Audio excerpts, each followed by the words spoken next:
What,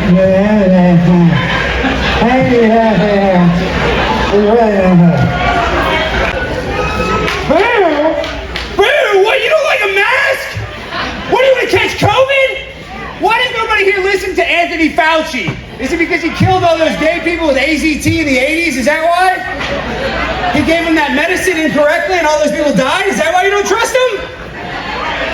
Or is it because he's getting paid by the pharmaceutical companies to give us a vaccine that hasn't even been tested? And we have no idea what the long-term effects are going to be. But let me tell you something, it's safe. It's very safe because I have an enlarged heart. It's slight myocarditis. My doctor said it's from climate change. Yes. We must stop climate change. It is our biggest threat. Could you imagine the ocean rising 1/4 centimeter in the next 300 years? I mean, thankfully, Barack Obama just bought a house in Martha's Vineyard, which is going to be free from any sort of climate change. Hey, wait, who doesn't like Barack Obama? First of all, you don't know his husband, Michelle, has a penis, right? So we like Barack. Michelle's got the big dong. No, I think my favorite thing about Barack is how he won a Nobel Peace Prize, and all he had to do is drop a drone strike every 20 minutes for 8 years. And all you had to do is bomb a few weddings and a few Afghani funerals, and then you get a Nobel Peace Prize. But this is the problem. On a serious note, we talk about Barack Obama, we talk about the terrible leaders that we have, but it's not necessarily our leaders' faults. I mean that. Because, I know, it sounds stupid, but this is the problem, is that our country is not being run by human beings. Our country is being run by multinational corporations. Our politicians can be bought and sold like toilet paper. No offense, Russ, but I could probably buy you and make you do anything I want with enough money. And that's not anything on you. I'm just saying money talks, bullshit walks. And the corporations have all the money. They control everything. And the problem is a corporation does not have the ability to feel empathy. A corporation does not care. A perfect example, have you guys ever heard of Apple computers? Yeah, they're kind of a big company. They sell like this thing called the iPhone. It's very popular. A lot of people have it. And they make this iPhone in a factory in Shandong, China. It's called the Foxconn factory. So you guys can look this up. I want you to look this up. And at these factories, the working conditions for their employees are brutal. As a matter of fact, oftentimes the employees live at the factories in which they work. And these conditions are so poor that at the Foxconn factories, they have suicide nets. You guys know this? Now, say yes if you knew that. Did you know that there's a factory owned by Apple that has suicide nets? And instead of giving their workers better conditions, what do? They build bigger nets. So that's what you have to realize, is that once you take away the ability to have empathy for the people that you're ruining their lives, then they don't care. They have no moral compass. Like I said, Pfizer knows children are getting myocarditis at levels they've never seen. Athletes are dying on soccer fields. Football players are having heart attacks. Literally, DeMar Hamlin's having a heart attack, and they won't even say whether he's vaccinated or not. Why not? If he's not vaccinated, say no. Exactly right, he's vaccinated. So listen, I'm not saying you can be pro-vax, you can be anti-vax. I'm not telling you what to do. As a matter of fact, with my content, when I go and I troll these people and I get in people's face, I don't even want you to necessarily align with me politically or ideologically. I can't say it. Ideologically? How do I say that? Ideologically. Sorry, I need some help. Guys, I'm from Texas. I'm an idiot. I graduated from LSU. What I'm saying is, it doesn't matter. What I want to do is I want people to look and ask questions. We need to ask questions because we are living in a world of lies. What the government does is it tinkles on us all day long and tells us it's raining. They don't even give us a freaking umbrella. All right? So once you realize the government does not necessarily have our best interest, this is the problem with the pandemic. We realized that once we started trading away our freedom for safety, we ended up with no freedom or no safety. So that's why we have to stand up for what we are passionate about. And now we might not all be passionate about the same thing. One thing that I'm very passionate about is I'm very pro-life. I hate the idea that we murder babies. In America, you have the right to life, liberty, and the pursuit of happiness. The first thing is life. Every baby deserves that. If you're an American, you're born in America, you deserve life. And then these politicians, Elizabeth Warren, will literally tell you that a pregnancy center meant to help people is demonic. Yet she murders babies, and Planned Parenthood, they pay money. Not only are they subsidized by the government, but they've been caught selling baby body parts. Think about that, guys. There have been people that work at Planned Parenthood that have been caught taking fetuses home. That's how dark and disgusting the world is. But I also want to realize that this is what separates us from other people, is that we cannot be a victim. We know the world is bad. The world is hard. Every single person in this room has had something bad happen to them that could give them an excuse to be a victim. Perfect example, my favorite big booty Latina, a woman named AOC, congressman from New York. I got famous for calling her a big booty Latina. It was actually a compliment. And she went on and made about 17 Instagram stories pretending to be the biggest victim in the world. She was 28 when she got elected to Congress. She's one of the most popular politicians in the world, but she still wants to make you think she is a victim. We don't do that. I don't want you to feel sorry for me. You shouldn't want people to feel sorry for you. And that's the problem with these young kids, is they are taught that their life doesn't matter. We teach kids in science class that they evolved from pond scum. That's what we tell them.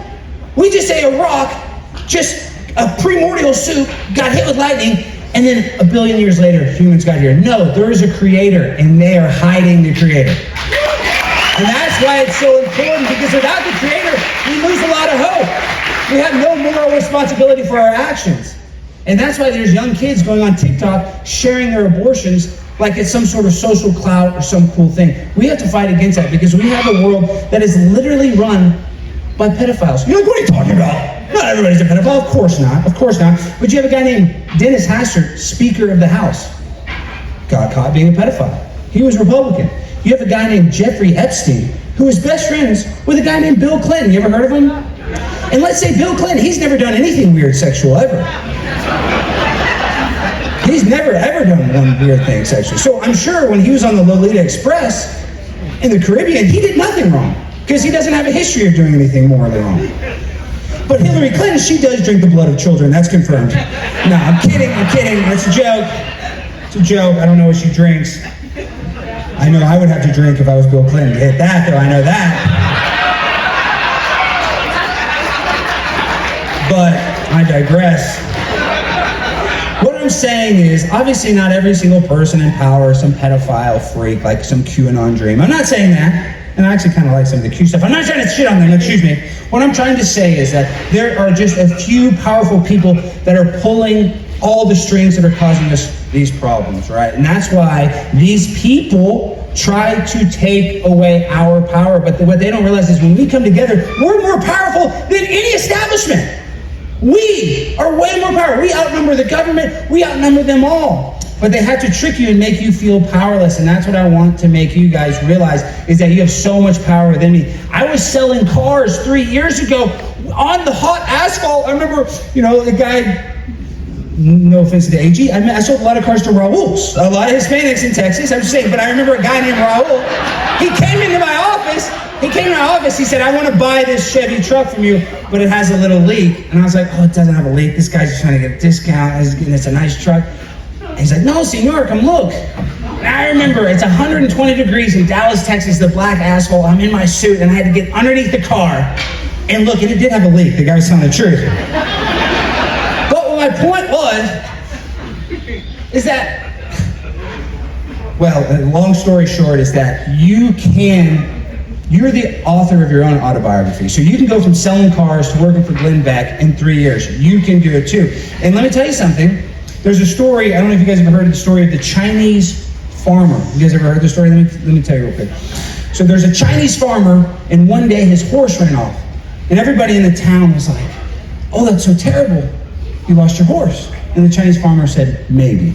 Then the next day, his horse came back with 5 other horses.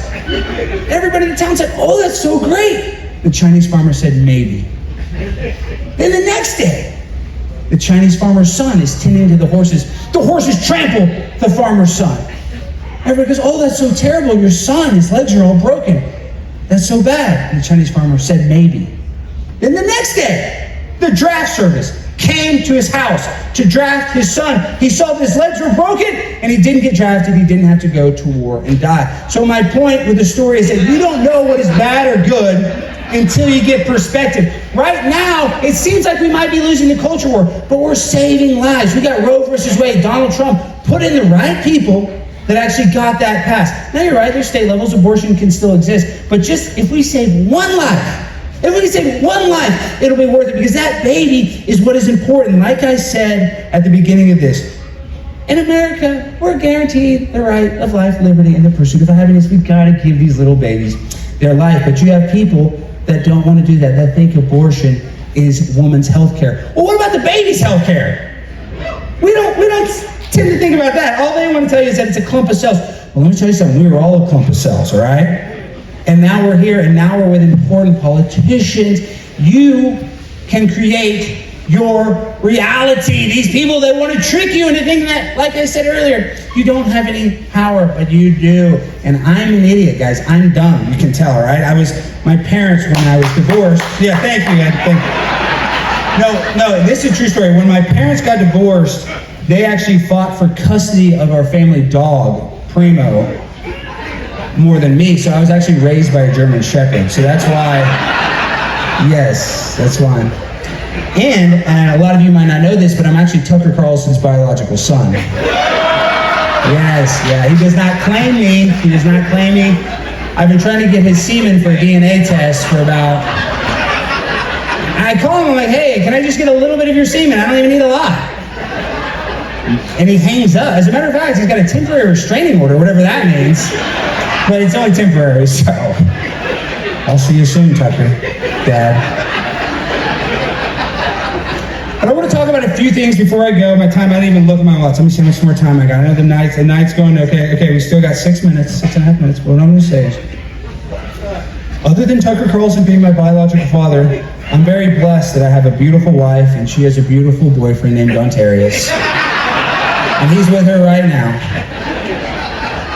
But when I was coming, and I was going to the airport, and Ontarius was dropping me off, he's like, where are you going? Like, I'm going to Idaho. He's like, yeah, I've never been to Idaho, Alex. What's it like? Well, I go, well, you'll never go because you have a warrant for your arrest, so you can't leave the state of Texas, but it's really nice. And he asked me, he goes, well, how's the fentanyl there? And I'll tell you, you guys don't have any. It sucks. In Texas, we got it everywhere. I'll tell you, the border, you walk around, we're right next to the border. You guys are so lucky. You guys need to thank your lucky stars. I'm serious, because when you walk around Dallas, Texas, and you go to any overpass, you're gonna see people smoking fentanyl, hitting crack pipes, that are strung out on hardcore narcotics, because we have a border that is bringing in Chinese fentanyl at a rate we have never seen before. So you guys, I'm not just saying this, you should thank your lucky stars that your city and your state is not totally infected with an evil drug. I'm not saying that fentanyl doesn't exist here, but the amount of kids that are dying every day, and we have Joe Biden will not do a damn thing about it. Won't even build a wall. They got $118 billion to give Vladimir Zelensky for the border between Russia and Ukraine, but these politicians couldn't give you $2 for the border between Texas and Mexico. So that shows you they do not care about us, because the military-industrial complex, Dwight D. Eisenhower told us about, does not care about protecting American citizens. If they did, then they would have troops on our southern border. But instead, we are fighting a proxy war with Russia in order to go to World War III. Even Donald Trump said, hey, Germany, you're getting all your natural gas from Russia. Why would you want to fight them? These people want to go to war with the people that are giving them their own energy. That's how dumb Europe is. That's how dumb the world is. Nothing makes sense, except for the bottom line for all of these corporations. Halliburton and Raytheon, they love it when they sell more tanks. They love it when we give them all of our crap. And if they actually cared about any of this artillery, why did we leave $20 billion worth of artillery in Afghanistan? And let me tell you this. You guys remember after 9/11, this is the difference between the pandemic and 9/11. After 9/11, even though the times were tough, it was so beautiful how we came together.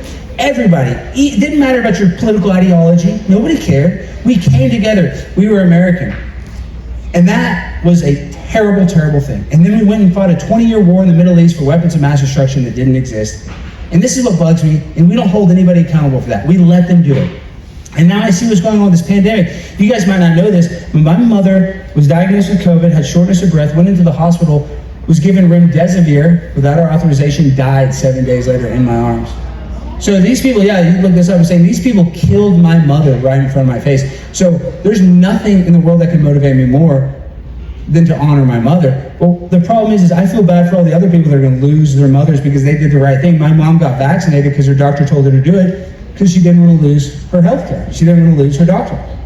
So there's a lot of people that fall victim to the traps that they set. But this is one thing, and this sounds conspiratorial, but all the evil people, the people that are making our lives terrible, the Hillary Clintons, the Barack Obamas, the AOCs, these people aren't smarter than us, and we can see it coming if we can pay attention. And all the people that are unfairly prosecuted for January 6th, it makes me sick. But January 6th was a false flag attack on our own country. If you thought the QAnon shaman was going to walk in there and decertify an election, you're smoking too much crack, Jack. They were able to reconvene within 2 hours and certify the election. Yet you have people like the MAGA granny in her 70s serving jail time. You have people that are unfairly persecuted, originally charged with misdemeanors. Slaps on the wrist is what they deserve if they deserve anything. But now they're being charged with felonies and they're going to jail, giving 60-year-old men, 50-year-old men life sentences, basically. So we have a corrupt Department of Justice that could be weaponized against the people at any moment. So that's why we have to stand up. And that's why I want you guys to pat yourselves on the back, because coming together tonight, this is how we win that culture war. This is how we stop the New World Order, because that's what they want. That's what these countries want. They want to make America weaker so that they can have more global dominance. And I don't want a one world government. I don't want Klaus Schwab to feed me bugs. I don't want the World Economic Forum to tell me what the hell to do. All right? And listen, the World Economic Forum tells you you're going to own nothing and be happy. Not me. I'm going to own a bunch of shit and I'm going to love it. I'm going to have a refrigerator and a deep freeze and you're not going to do a damn thing about it, climate change. Because I'm an American.